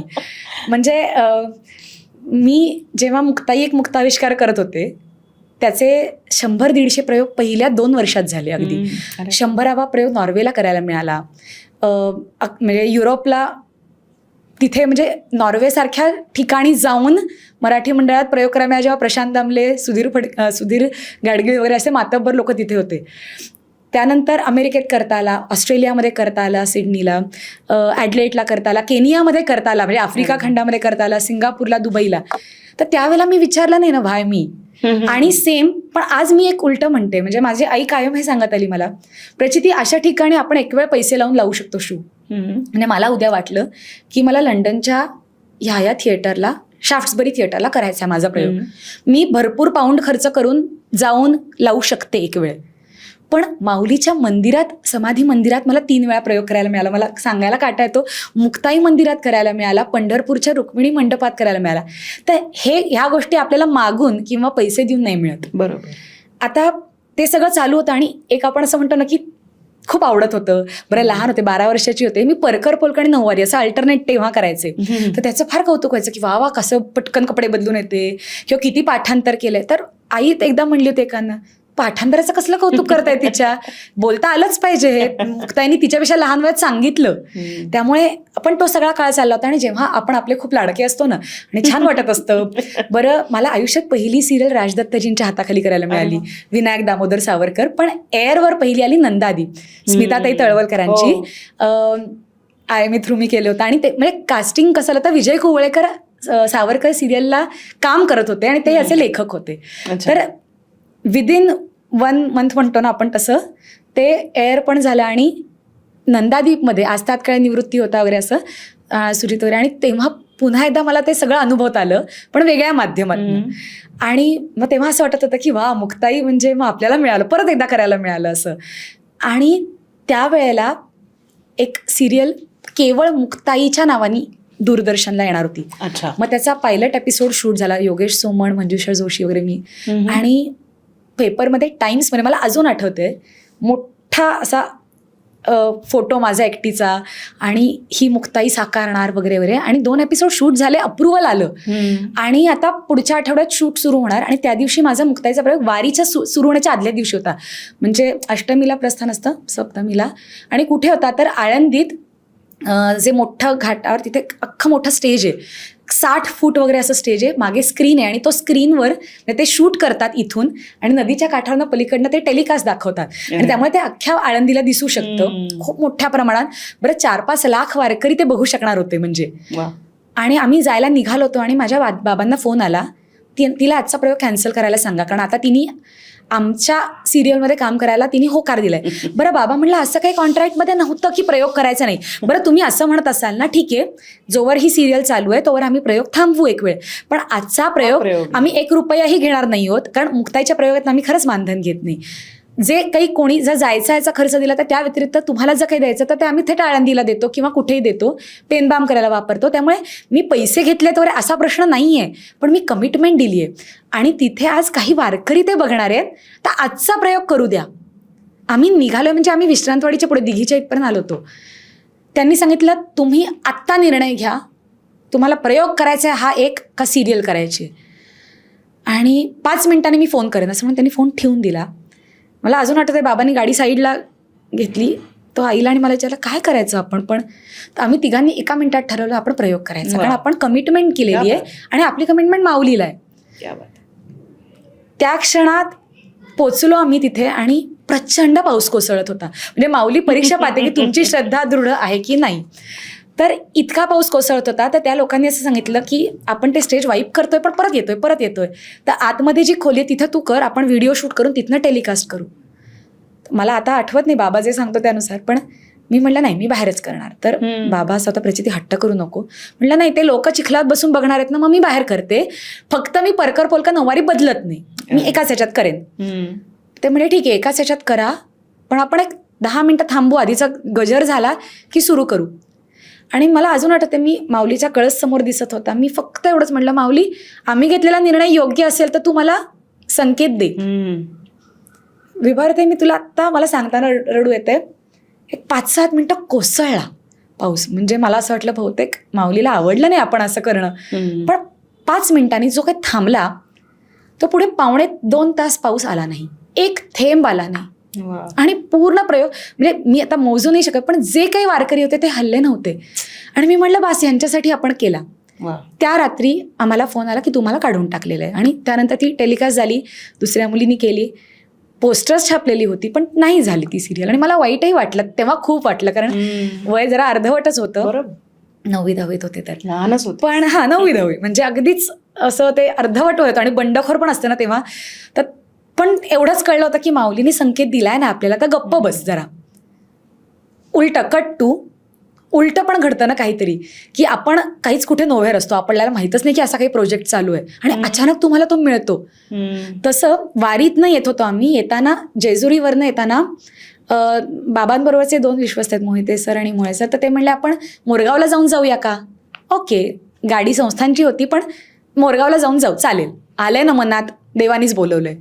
म्हणून आम्ही मोरगावला गेलो. तिथे बाहेरनं पोस्टर होतं, गणेश भक्त श्री मोरया गोसावी सिरियलचं. आणि त्याच्यावर अन्वय बेंद्रे, माधवी सुमन वगैरे अशी बरीच ओळखीची, विघ्नेश जोशी, पंकज विष्णू. तर त्यातल्या काहींबरोबर मी नाटकात काम करत होते. आणि मी असं म्हणलं, अरे ही सिरियल सुरू झाली, मला कोणी काही बोललं नाही, मी ऑडिशन दिली असती की, कारण ऐतिहासिक, पौराणिक या सगळ्या गोष्टींमध्ये मला काम करायला आवडलं असतं. तर मी परत पाहिलं, रवींद्र मंकणींचं, रविराज यांचं होतं, पण तेवढ्यात मी डेट वाचली तर ती डेट 8-9 महिन्यापूर्वीची होती, पहिला एपिसोड सुरू होणार अशी. अच्छा. आणि देवळाच्या आत शिरताना मी मनात विचार केला, काय माहित, कदाचित 52 भाग झाले पण असतील एव्हा ना, पण मला खूप आवडलं असतं ह्याचा भाग व्हायला. आम्ही आत गेलो, दर्शन घेतलं, एवढंच बोलले. आणि मी नंतर मला मिळू दे वगैरे वगैरे पण काही बोलले नव्हते, फक्त म्हणजे असं मनातनं आलं. गेलो, दर्शन घेतलं, आलो, घरी आलो, जेवायला बसले आणि माझा मोबाईल वाजला. मी रविराज प्रोडक्शनमधनं बोलतोय. म्हणलं हां, मी काळे सर बोलतोय. म्हटलं बोला सर, कारण मी त्यांच्यावर आधी काम केलेलं नव्हतं बरं का. आणि मी काळे सर बोलतोय, तर ह्यांनी तुमचं नाव सुचवलंय, आमची अशी अशी एक सिरियल चालू आहे. मी अशी म्हणले हां, तर तुम्हाला त्याच्यासाठी फोन केलाय. म्हटलं बोला ना, कधी येऊ ऑडिशन द्यायला. नाही, कसं आहे, शूटिंग चालूच आहे आणि ती ऑन एअर चालू आहे, तुम्हाला डायरेक्टलीच यायचं आहे, तर तुमच्याकडे फक्त ब्लाउजेस असतील तर ती मापाला घेऊन या आणि उद्या शूटिंगला सकाळी या. बिलीव्ह मी 24 तासाच्या आत मी त्या सेटवर होते आणि 6 ते 7 दिवसात तो एपिसोड टेलिकास्ट पण झाला. म्हणजे त्यांच्या नाचसुनेचं, अनुबाईंचं काम करायला मिळालं. बरं कधीतरी आपण म्हणतो ना की खूप मागितलं पण नव्हतं, नुसतंच म्हणलं होतं की आवडलं असतं, पण माऊलीने ऐकलं ना. किंवा कधी कधी तर असं होतं की गुंतता हृदय हे नाटक, मला माहिती आहे 17 ते 18 जणींनी त्याला ऑडिशन दिली होती. त्यातल्या 6 कोण फायनल झाल्या होत्या तेही माहिती आहे. त्यातल्या 3घींनी वेगळ्या पद्धतीने तालमी केल्या होत्या, इंडिव्हिज्युअल. आणि हे सगळं चालू असताना मी दिलीच नव्हती ऑडिशन, कारण माझं वाघोलीचं कॉलेज चालू होतं. माझं आयुर्वेदिक शिक्षण वाघोली आयुर्वेद कॉलेजमधनं झालं, सरदेशमुख महाराजांच्या. तिथेही खूप आध्यात्मिक एक बॅकग्राऊंड आहे असं. सो मला टिळक आयुर्वेदमध्ये 1 मार्काने ऍडमिशन गेली. माझे आई बाबा दोघं टिळक आयुर्वेदचे, पण तेव्हा पण तेच की माऊलीनी कदाचित मला 1 मार्क कमी का पाडला, एवढे दिले ते 1 का पाडला कमी. मे बी मला कदाचित वाघोली माझ्यासाठी डेस्टिन्ड होतं असं मी म्हणते. जायला यायला मला 4.5 वर्ष भरपूर मेहनत लागली, पण बाबा तेच म्हणायचे की तुला चांगल्या ठिकाणी मिळाले, तिथे शिक. तर तेव्हा मी ऑडिशनही दिली नव्हती. यांचं काहीतरी कारणाने नाही जमलं आणि अचानक मला फक्त एक फोन आला की तू सकाळच्या करंडकच्या वेळेला त्या एका वर्कशॉपला आली होतीस, तिथं कोणीतरी तुला पाहिलं, त्यांनी तुझा नंबर दिलाय, मग ये भेट. आणि मी गेले आणि त्यांनी सांगितलं ओके तुझं सिलेक्शन झालंय. मग 2 महिने तालिमी झाल्या, पण त्याचे 12च प्रयोग झाले आणि ते नाटक बंद पडलं. त्याच्यासाठी बाबा पारसेकरांनी फिरता रंगमंच केला होता. आम्हाला प्रभाकर पणशीकर येऊन भेटून गेले होते आशीर्वाद द्यायला आणि इतकं सगळं चांगलं. म्हणजे अशा काळी स्वतः आले होते आणि त्यांनी मला की मी त्यांचा रोल करत होते, तर तू काय कर वगैरे मला संमेलनाच्या वेळेला बसून समजावलं. सो 2-2.5 महिने खूप छान गेले अत्यानंदात. आणि 12 प्रयोग होऊन बंद पडला कारण आमचे ते डिरेक्टर अचानक गेले. तर मला परत पुन्हा खूप दुःख झालं. पण बाबा मला एवढंच वाक्य बोलला, अगं ह्याचा प्रवास एवढाच होता कदाचित. आणि आश्चर्य वाटेल, त्या दिवशी रात्री मला फोन आला, रिप्लेसमेंट म्हणून दोमी नव्हेचमध्ये काम करशील का, कारण तुझा गुंतताचा प्रयोग एखादी पाहिला. म्हणजे गुंतताचे प्रयोग खूप झाले नाहीत, पण तो एक प्रयोग कोणीतरी पाहिला, ज्याच्यामुळे आपण म्हणतो ना कॅरम बोर्डला अशी एक सोंगटी लागते, तिकडनं जाऊन 3रीच सोंगटी आतमध्ये जाते. तर असं काहीतरी घडतं. मग जसं एखादं यंत्र फिरलं त्याच्या आधारे इतर 4 गोष्टी फिरतात आणि एखादी अशक्यप्राय गोष्ट घडते. किंवा आता आज आपण ह्या विषयावर बोलू, म्हणजे मी काही यातली खूप तज्ज्ञ गाढी अभ्यासक नाहीये, पण माऊलीलाच वाटलं असेल आणि तुमच्यामुळे मला हे आज बोलता आलं, म्हणजे मी खरंच ऋण व्यक्त करते. अजिबात ह्याच्यात अतिशयोक्ती नाही, पण मी कायम ऋणी राहीन, कारण माऊलीबद्दल किंवा वारीबद्दल हे मला बोलता आलं. माझी खूप एक मनापासूनची इच्छा आहे, कधीतरी एकदा आयुष्यात मुक्ताईच्या दिंडीतनं पण चालायचंय, पण ती खूप लांबून येते, ती 45 दिवस चालते, तेवढा दवाखाना बुडवणं सध्या शक्य नाही. आणि मग बाबा तेव्हा तेच म्हणतात की आई गेल्यानंतर आता क्लिनिकची जबाबदारी जरा जास्त घे. दुसरं गोष्ट, मी एक आई आहे, तर आज मुलाची जबाबदारी आहे, त्यामुळे यावर्षी मी पूर्ण पायीवारी नाही करणार आहे, पण आमचा दवाखान्याचा सगळा स्टाफ घेऊन आम्ही परवा लोणंद ते तरडगाव चालायला जाणार आहोत. तर तो एका दिवसात तुम्हाला 12 दिवसाचा आनंद मिळाला पाहिजे. हा कर्मयोगच आहे. हा, किंवा समाधानही राहणं. म्हणजे मला 4 पोळ्या नाही मिळाल्या किंवा मला डेझर्ट नाही मिळालं, पण मला 1 तर पोळी मिळाली ना, मग बस हॅपी राहा.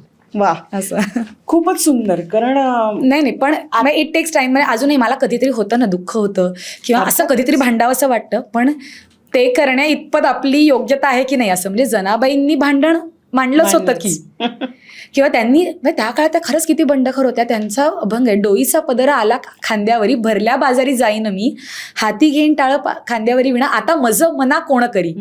पण तो त्यांचा अधिकार होता ना विचारायचा किंवा भगवंताला की का तर तेवढं ज्यांचा आहे अधिकार त्या मार्गावरनं, म्हणजे बाकी माहीत नाही, पण ते मला त्या कवितेची सुरुवात नाही आठवत, पण माझी या देहात ईश्वराचा अंश आहे, ज्ञानी यांचा तुकोबांचा तोच माझा वंश आहे. तर त्या मार्गाला तरी आपण लागलोय, एवढं सुद्धा खूप आहे या जन्मात.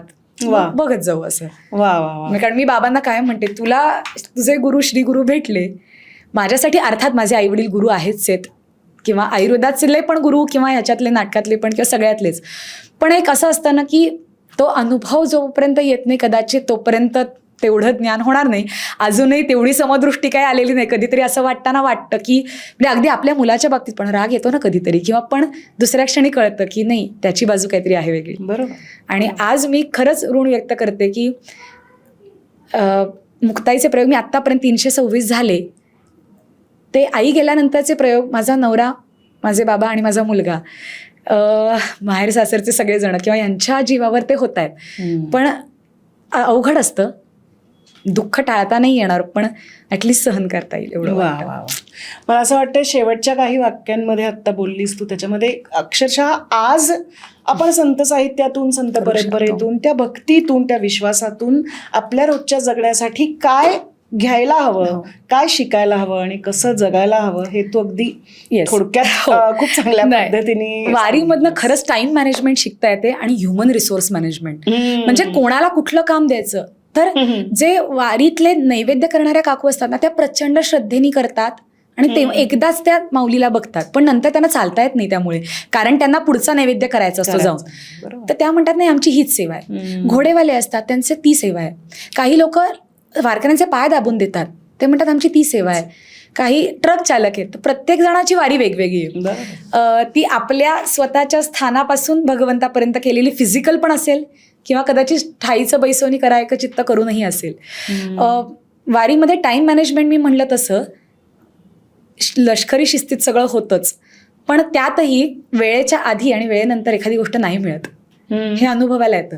म्हणजे अट्टापिटा करून, अट्टहास करून एखादी गोष्ट आपण करायला जावी तर ती नाहीच होत. आणि त्या उलट एखादी गोष्ट आपसूक अशी होते की आपण हे शक्यच नव्हतं पण कसं घडलं. मी एक खूप हृदय प्रसंग घडलेला सांगते की जो खूप जवळचा आहे. नैवेद्य करणाऱ्या ज्या काकू असतात तर त्यांना लुटूपुटूची मदत म्हणून असं मी म्हटलं होतं की मी सोहळ्यात तुम्हाला मदत करायला येऊ का, मी नऊवारी नेसून येईन, माझी कोरी आहे वगैरे असं. तर ते हो चालेल, तू ये, पण आंघोळ करून ये, मग सोहळ्यात ये आणि मग चिराचिरीला मदत कर माऊलींच्या ह्याला. तर तेवढं मी बघत होते. आणि एके वर्षी असं झालं की त्यांना प्रक्षाळ पूजेसाठी जायला पंढरपुरात मिळणार आहे. प्रक्षाळ पूजा म्हणजे ही सगळी वारी होऊन गेली ना की त्यानंतर देव शिणलेले असतात, तर त्यांना पूर्ण स्नान आणि अख्ख्या काढ्यांनी किंवा तुळशीच्या ह्याच्यानी वगैरे मंदिर धुतलं जातं अख्खं. त्याच्यात दोन गोष्टी आहेत. एक म्हणजे खरंच शुचिता, हायजीन हाही भाग आहे, आणि दुसरं खरंच देव तिथले लोक सगळेच शिणलेले, तर त्यांना तो आराम. तर ती पूजा करायला त्यांना जायला मिळणार होतं, त्याच्यात सेवा करायला. पण त्यामुळे ही सेवा सोडून कसं जाणार, कारण तो दिवस येतो तेव्हा परतीची वारी अजून चालू आहे. तर मी त्यांना पटकन म्हणलं, काकू तुम्ही जा, मी एकटी करेन त्या दिवशी स्वयंपाक. आणि माझी आई अशी होती, 1 मिनिट हॅलो, कारण माझं लग्नही झालेलं नव्हतं तेव्हा. ती म्हणली, हे बघ चिराचिरी करणं वेगळं आणि चव न बघता एवढ्यांसाठी स्वयंपाक करणं आणि माऊलीचं स्वयंपाक करणं वेगळं, कारण पंचपक्वान्न पुरणपोळी वगैरे पण आहे, तू उगाच काहीतरी म्हणू नको. तर मी म्हणलं नाही, मी करेन ना. तर ते गुरुजी म्हणले ठीक आहे, आम्ही करू मदत आणि जाऊन या तुम्ही. तर त्या दोघींनी मला खूप थँक्यू म्हणलं आणि त्या गेल्या. आणि मग तेव्हा अनुभव मिळाला. आणि तो खरंच म्हणजे मी आज सांगू नाही शकत की त्याच्यात तो अभंग त्या म्हणतात, रुसू नको ज्ञाना ये बैस पाटी, मांडी ते तुझला रांगोळी मोठी. आणि मग भोजन समयी रुसला असं काय, काय हवे ते सांग तू मजला, पाची पक्वाने देते मी तुझला. आणि त्या भावनेने ते दिलं जातं. आणि मग त्यानंतर 1-2 वर्षासमोर मी नंतर एवढेच करायला जायला लागले की मी तुम्हाला मदतीला येते. नंतर एके वर्षी असं झालं की रिंगण होतं पुरणधावड्याच्या इथलं, मी चालत पुढे गेले आणि थोड्या वेळाने असं कळलं की माऊलींची पालखी आली, पण माऊलीचा ट्रक अडकलाय मागे. काहीतरी पोलिसांची आणि त्या ट्रकवाल्यांची बाचाबाची झाली आणि माऊलींचा ट्रक म्हणजे कुठला की जो स्वयंपाक पहिल्या दिंडीचा म्हणजे माऊलींच्या दिंडीचा केला तो ट्रकच येऊ शकत नाही अजून 1-2 तास, कारण काही लाख वारकरी चालतात, तो नाहीच सुटू शकत. सगळी उपकरणं त्याच्यात आहेत, सगळं सामान त्याच्यात आहे. मग तिथे एक जवळ, आणि तिथं खूप वस्ती नाही आहे जिथे विसावा आहे. आणि आता देव येणार, अर्ध्या तासात देव येतील, टेकतील. दर्शनं लोक घेईपर्यंत इकडनं नैवेद्य दाखवला जातो, अर्धा 1 तास विश्रांती आणि मग निघायचं पुढे. तोपर्यंत येणार नाहीत आणि स्वयंपाक कसा होणार. तर मी म्हटलं माझ्याकडे सोवळं आहे. मग असं लक्षात आलं की तिथे जे 2-3 घर आहेत त्यातल्या घरात आम्ही आज जाऊन विचारतो ते सगळ्या लोकांनी सगळं सामान वर टाकलं होतं आणि त्यांच्याकडे सगळे लोक येऊन घरात बसलेले होते रिंगण पाहायला जायचंय म्हणून. त्यामुळे त्या म्हणल्या अहो वरनं काढायला लागेल सगळं, आम्ही काही रोज इथं राहत नाही, काढा काढा काढा. मग त्यांच्याकडनं शेगड्या काढल्या. मग पलीकडच्या दिंडीतनं एकांचं पातेलं घेतलं, एकांचं हे घेतलं, असं चाललं होतं. सामान जमायला लागलं आणि करूया स्वयंपाक. काय तर मग पटकन बटाट्याची भाजी करू आणि वरण भात लावू, त्याचंच गोड काहीतरी करू, साखर भात असं करू. असं सगळं कॅल्क्युलेशन्स चालली होती. एक गुरुजी आहेत अमोल गांधी, ते आणि मी असं म्हणून पटापटा पटापटा प्रयत्न करत होतो, कारण बाकी कोणी येऊ नाही शकत आहे अशा पद्धतीत चाललं होतं काम करणं. आणि एकदम लक्षात आलं की गुळ नाही आहे. आणि तेवढ्यात एक माणूस, माझे बाबा बाहेर हे शोधत होते की नंतर नैवेद्य दाखवायला तिथे सोवळी त्यांची सगळ्यांची सोवळी काढून आणली, कारण पडदा धरायला जो लागतो तो पडदा तिकडेच आहे. मग ताट असं वगैरे सगळं मिळवणं चाललं होतं. तर ते सोवळी काढताना तर एक जण आले आणि बाबा मला थोडासा ना हा शिधा द्यायचा होता. तर बाबाला द्या द्या द्या शिधा देताय ना लगेच. त्याच्यामध्ये डाळ, गूळ, तांदूळ आणि बटाटे असं होतं परत. मग अजून बटाटे वाढवले आणि असं करत मग त्याच गुळाची डाळीचं एवढंसं पुरणपोळी नाही झाली तेवढ्या वेळात, पुरण घातलं आणि तेवढं पुरण दिलं गेलं. पण त्या दिवशी माऊली जेवली एवढंच. आणि मग आम्हाला लक्षात आलं की अरे कोण कुठून येऊन मदत करतंय, कोणाचं तरी शेगडी, कोणाचं तरी पातेलं, कोणाचं तरी हे. पण त्यांच्या नशिबात ती सेवा होती. हे मागून नाही मिळू शकत ना, किंवा मी पैसे देऊन नाही म्हणू शकत की आज मी पंगत देते. तुम्हाला ते मिळेल पण समाधान नाही मिळत. आणि वारीमध्ये एक निश्चित अनुभवायला मिळतं, ते एकमेकांकडे बघताना ना खूप प्रेमाने बघतात. म्हणजे तुझी साडी कशी आहे, माझी साडी कशी आहे. आपण ना कुठल्या कार्यक्रमाला गेलो आणि सेम असेल एखाद्या ब्रँडचा कपडा आपण सेम घातला, शपथ तिने पण तेच घातलंय असं होतं. किंवा उलटं बघितलं जातं, तो कलर मस्त आहे, हा मला त्या रंगाची पैठणी पाहिजे होती. हे होतं ना, बायकांचं तर विशेष होतं. पण वारीमध्ये मी एक अनुभवलंय, कोणीही उपाशी राहत नाही. कोणीही, तुम्ही कुठल्याही दिंडी हरवलात, तुम्हाला कुठल्याही दिंडीत झोपायला पण घेतील, तुम्हाला ते खायला पण देतील. तुमचं सगळं गेलं असेल, तुम्ही म्हणलात की मी आता अशी आहे, ठीक आहे, काही होणार नाही, आहे कोणीतरी येऊन तुम्हाला मार्ग दाखवेल, काहीतरी घडेल. एक कुत्रं होतं, खोटं नाही, 2012 सालच्या वारीमध्ये मी अनुभवलंय. ते पूर्ण वेळ आमच्या बरोबर होतं. ते मुक्कामाच्या ठिकाणी थांबायचं, आजूबाजूला घुटमाळायचं, परत ते पंढरपूरपर्यंत आलं. आता त्याची काय वारी आहे ते त्याला माहिती, आपल्याला नाही कळू शकणार, पण त्याचे काहीतरी पुण्य असणार. वा, मला काय छान वाटतंय की वारी आणि संत साहित्य, संत वाङ्मय याविषयीचं एक वैचारिक आणि आध्यात्मिक अंग तर तू उलगडून दाखवतेस, पण त्याबरोबर एक भावनिक अंग पण तू खूप सुंदर पद्धतीने उलगडलंयस. कारण मला असं वाटतं की वैचारिक एका संपत्ती सोबतच ती भावनिक संपत्ती पण फार आवश्यक असते आणि आपल्या सामान्यांना तीच खूप जवळची वाटते. बऱ्याचदा आपण म्हणतो की प्रेझेंटेशनला महत्व आहे, अर्थात आहे. आजकालच्या काळात खूप डेफिनेटली विकणाऱ्याचे चणे पण विकले जातील, न विकणाऱ्याचं सोनं पण नाही विकलं जाणार. पण जेव्हा चोखोबांचा अभंग आहे, उस डोंगा परी रस नव्हे डोंगा, काय भुललासी वरलिया रंगा, आणि ते म्हणतात नदी डोंगी परी जळ नव्हे डोंगे, तसं चोखा डोंगा परी भाव नव्हे डोंगा. तर भाव खरा महत्वाचा, पुन्हा तेच आहे की भाव अंतरी यथार्थ. तो जर असेल तर तुम्हाला कोणत्याही रूपात ते दिसेल आणि तुम्ही कसेही असाल, पण भाव खरा असेल तर तो पोचेल. तर त्या बाबतीत गंमत अशी आहे की एकदा कार्तिकी वारी होती, बाबा विश्वस्त म्हणून काम पाहत होते, तर तिथे पूजेला पोचायचं होतं आणि वर्ल्ड आयुर्वेद काँग्रेसमध्ये त्या दिवशी तो मास्टर ऑफ सेरेमनी होता. सो तिथे 3 पीस सूट अटायर आणि मग आपण म्हणतो फाड फाड फरड्या इंग्लिशमध्ये त्यांनी भरपूर एक टेक्निकल लेक्चर दिलं होतं. पांचभौतिक चिकित्सेबद्दल मन लावून तो गुरूंसाठी म्हणून बोलला. आणि तिथून पळत म्हणजे तो त्या एका 5 स्टार हॉटेलमधनं निघाला, पळत आला आणि असा आळंदीत घुसून पटकन वर गेला, त्याच्या खोलीत गेला आणि बदलून 5व्या मिनिटाला धोतर झब्बा घालून आला आणि पटपट फेटा बांधून आत गेला. मी आणि आई बसलो होतो, तर एक जण तिथले खूप सिनियर वारकरी ते म्हणले दोघीच आलात, सर नाही आले. आई म्हणली नाही का ते गेले. कुठे? आई म्हणली अहो आत्ता नाही का मागणं वर गेले. ते आपले सर होते, सुरू सर होते. तर त्यांनी ओळखलंच नाही. आणि हे बरोबर आहे, कारण तुमचं ते व्यक्ती त्या अटायरमध्ये, म्हणजे उद्या मी परदेशी जेव्हा आयुर्वेद शिकवायला जाते तेव्हा मी नऊवारी नेसून गेले तर काहीतरी कॉमेडी वाटेल. तेच वारीमध्ये मी मुद्दामून नाही मी जीन्स टी शर्ट घालते, मी मॉडर्न हे दाखवायला गेले तर मॉडर्न विचारांनी असा. बाबा कायम म्हणतो, पण when you go to Rome do as Romans do. तसं थोडंसं बाह्य याला पण तुम्ही देऊ शकता, पण फक्त बाह्य रूप म्हणजे मी म्हटलं तसं की तुळशी माळा घातली, टिळा लावला म्हणजे, किंवा वारकरी फेटा बांधला म्हणजे मी वारकरी होत नाही. त्यांच्यासारखं समर्पण जमणं खूप अवघड आहे या जन्मात. पण जे खांदेकरी असतात, म्हणजे मला अनेकदा सांगायला हे वाटतं, पालखी जे माऊलींचे त्यांचा मान असतो, खांदेकरी म्हणतात त्यांना, त्यांच्या पायाला इतक्या जखमा झालेल्या असतात, हाताला. मी म्हटलं का, तर ते म्हणे अहो चांदी काढून घेतात माऊलीच्या पालखीची काही लोक, असं ओढून ओढून, आणि मग ते कापतात पत्रे, किंवा आमच्या पायावर पाय दिले जातात कारण माऊलीला स्पर्श करायचा असतो. काय प्रसाद मागणं लांबणं फेकून मारतात, ते नाणी लागतात, फुलं लागतात, खारका लागतात. तर पण ठीक आहे ना ताई, हे सगळं सहन करतो, आम्हाला एवढा सहवास मिळतो ना माऊलीचा. सो तो म्हणजे लुकआउट आहे त्यांचा, तो त्यांचा भाव आहे. प्रत्येकाला नाही ते करतायत. म्हणजे अगदी लहानपणी मला असं वाटायचं की एखाद्या ठिकाणी गाभाऱ्यात आपल्याला का नाही जाऊ देत, तर मी जरा म्हणजे त्यावेळेला असं बंडखोर पद्धतीनेच की मी का नाही. तर तेव्हा बाबा मला एकदा हळूच म्हणला की काहीतरी ते पुजाऱ्यांनी शिक्षण घेतलंय म्हणून ते आज तिथे आहेत, आणि त्यांची तेवढी भक्ती आहे म्हणून ज्या दिवशी तुझी भक्ती तेवढी होईल तेव्हा तुला मिळेल दर्शन किंवा ती जाऊन पूजा करायला. आणि एका वर्षी असं घडलं की त्या वर्षी आळंदीत डबल मुक्काम होता, तर 2 वेळची दुसरी जी पूजा करायला आली ती बाबाला करता आली. आणि त्यावेळेला कसं माहीत नाही, ते गुरुजी म्हणले ताई लाव ना हात, आणि मला पादुकांना हात लावता आला. आता ह्याच्यात खरंच मी म्हणून म्हणलं वारीमध्ये स्त्री पुरुष भेदभाव नाही आहे, कुठंच नाही आहे. तुमची ती अजून कदाचित वेळ यायची असते. आज आपल्या गप्पांमधनं खूप अनुभव, पण तुझे खूप सुंदर अनुभव ऐकायला मिळाले, आणि कुतूहल निश्चितच निर्माण होतं संत साहित्याविषयी, Yes. जे माझंही झालंय अगदी खरं सांगायचं तर कुठून सुरुवात करावी वाचायला?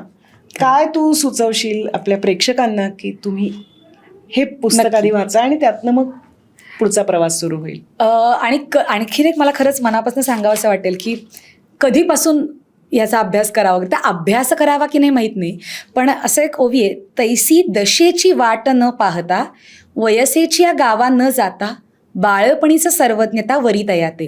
हे माऊलींच्या बाबतीत किंवा मुक्ताईच्या बाबतीत खरं ठरतं की त्यांना त्या वयाला यायला लागत नाही अनुभव यायला, त्यांना बाळपणीचं सर्वज्ञता मिळाली आहे.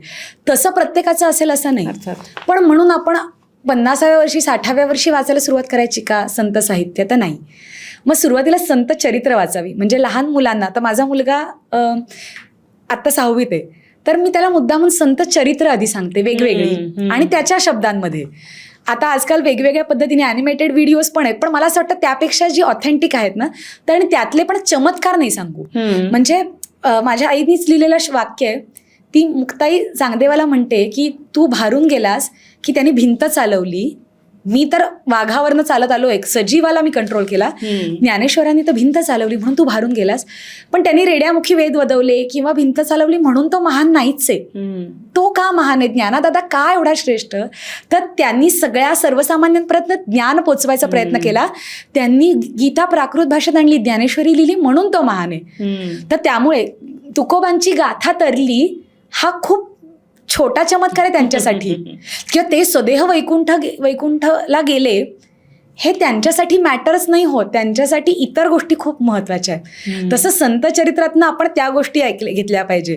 त्यांनी काय केलं हे तसंच्या तसं तर आपण करूच शकत नाही किंवा करूही नये, कारण प्रत्येकाचं गती वेगळी असते, मार्ग वेगळा असू शकतो. पुन्हा आपल्या आपल्या वाटा ज्या पद्धतीने जातील, काहींना वाचन करून जास्त ज्ञान मिळतं, काहींना वारी अनुभवाविषयी वाटते, काहींना गीतातनं, गाण्यातनं, चित्रातनं आपापला देव गवसत जातो. तसं पण लहान मुलांना निश्चित मी सांगेन की आवर्जून संत चरित्र सांगूया, त्यातले सुद्धा चमत्कार टाळून त्यांनी काय लिहिलंय ते सांगूया. आणि मग मनाचे श्लोक असतील, दासबोध त्या मनाने समजायला सोपा आहे, म्हणजे समजलाय असं मला अजिबात म्हणायचं नाही पुन्हा एकदा, पण ती भाषा मराठी ज्ञानेश्वरीतली प्राकृत अजून अवघड आहे थोडी, त्यामुळे ती सार्थ वाचावी. अनेक उत्तम लोकांचे त्याच्यावर अनुवाद आहेत किंवा त्याच्यावरचं टीका केलेली भाष्य आहेत. पण तुकाराम गाथा भक्तिभावनेसाठी वाचावी, एकनाथी भागवत सश्रद्ध लोकांनी जरूर वाचावं, अंधश्रद्धा दूर करण्यासाठी ते उपयोगी आहे. किंवा सुटे अभंग जे सोपे सोपे आहेत, तर आवर्जून आठवड्याला एक अभंग वाचला, त्याचा फक्त आधी अर्थ ऐकला, मग भावार्थ आणि हे असं करत गेलं तरी जमू शकतं. आणि आळंदीत मी असे काही लोक पाहिलेत की ज्यांना लिहिता वाचता येत नाही, ते ना असं ज्ञानेश्वरीवरनं बोटं फिरवत असतात आणि ते फक्त म्हणतात रामकृष्ण हरी माऊली माऊली. मला त्या एका बाईंना मी विचारलं की म्हटलं तुम्हाला येत नाही वाचता? ते म्हणलं नाही बाळा. म्हणलं पण मग पण पारायणाला बसलं की बरं वाटतं. आणि मग त्यानंतर ते जे बोलतात ना ते ऐकता येतं ना. मला वाचता येत नाही पण मला ऐकता येतं ना. आणि मग मला असं फील झालं की अरे आपल्याला केवढा अहंकार असतो ना की मला संस्कृत आबांनी शिकवलंय, मग मला त्याचा समास फोडून वाचता येतो किंवा त्याचा मला दुसरा एक पर्यायी शब्द माहिती आहे, हे सगळं गळून पडेल. तर म्हणजे पुन्हा कमिंग बॅक टू प्रॅक्टिकल, लहान मुलांनी मनाचे श्लोक पण वाचावेत आणि ज्ञानेश्वरीतल्या काही सोप्या ओव्या किंवा हरिपाठ वाचावा. सगळ्यात सोपं हरिपाठात त्यांनी जे सांगितलंय ना की नामसंकीर्तन साधन पै सोपे, जळतील पापे जन्मांतरीची, न लगती सायास जावे वनांतरा, सुखे येतो घरा नारायण. तुम्हाला तेवढ्यासाठी वनात जायची गरज नाही, कामधाम सोडून यात्रेला जायची गरज नाही. तुमच्यासाठी नारायण घरी येईल, तुम्हाला दर्शन नक्की देईल. आणि म्हणजे अगदी खरंच मनापासून सांगते, वारीमध्ये कुठे ना कुठेतरी तुम्हाला अनुभव नक्की येतो प्रत्येकाला. मग एकतरी वारी अनुभवावी. वा वा वा वा, फारच सुंदर. थँक्यू. आज आपण आध्यात्मिक विषयांवर चर्चा केली, वारीच्या अनुभवावर चर्चा केली, भक्तीपर चर्चा केली आणि त्यातून आज आपल्याला जगण्यासाठी त्यातून आपण काय घेऊ शकतो आणि त्याचा संदर्भ आपल्या आजच्या आयुष्याशी कसा जोडू शकतो ह्याचा वेगवेगळ्या अंगाने ह्याची ओळख आपल्याशी प्रचितीने करून दिली. मी मनापासून ऋण व्यक्त करते तुम्हा सगळ्या टीमचं आणि हे जास्तीत जास्त लोकांपर्यंत पोहोचवणाऱ्यांसाठी सगळ्यांचंच. कारण हे मला माझ्या आईबाबांनी मे बी दिलं आहे, त्यांना त्यांच्या गुरूंनी दिलं आहे. आणि शेवटी कदाचित एवढंच म्हणेन की न्यूनते पुरते अधिकते सरते, करुणी घ्यावे तुमते विनवितू असे. जर काही उणं राहिलं असेल तर ते माझं आहे, जर काही आवडलं असेल तर ते अर्थात गुरूंचं आहे, माऊलींचं आहे. त्यांची प्रचिती मला जशी आली ती तुम्हा आम्हा सगळ्यांना यावी आणि ज्या कुठल्या तुमच्यासाठी जो मार्ग असेल त्या पद्धतीने तुम्हाला ती प्रचिती यावी, एवढीच माऊलीकडे मनापासून प्रार्थना आहे. Thank you so much again. मनापासून धन्यवाद व्यक्त करते माझ्याकडनं, आमच्या टीमकडनं आणि आमच्या सगळ्या प्रेक्षकांकडनं.